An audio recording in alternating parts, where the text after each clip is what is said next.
Hello， 大家好，我係楓葉教育升學中心嘅首席顧問 Javis。好多香港嘅家長或者學生唔知原來國際學生可以以國際學生嘅身份申請加拿大嘅公立學校㗎。加拿大嘅公立學校一般嚟講有9月入學啦，同埋1月入學，俗稱 Fall Intake 同埋 Winter Intake。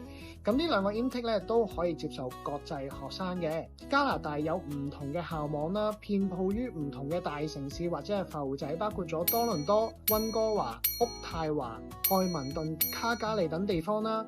有幾樣嘢要留意喎。咁所以第一樣嘢要留意就係其實大部分嘅公立學校都係冇住宿嘅安排嘅。學生需要揾監護人公司去協助監護人服務啦，包括咗監護人同埋寄宿家庭啦，又或者可以寄住喺親戚朋友屋企嘅。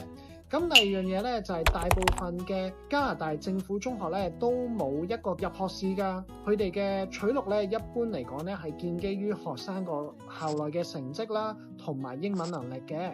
咁第三樣嘢就係加拿大嘅政府中學係先到先得㗎。其實我哋都會建議如果想申請加拿大公立中學嘅話要早6至8個月去做申請，確保你可以選擇到你理想嘅公立學校嘅。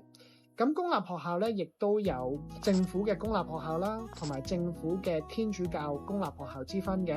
咁兩者嘅分別可以查詢返我哋楓葉教育升學中心。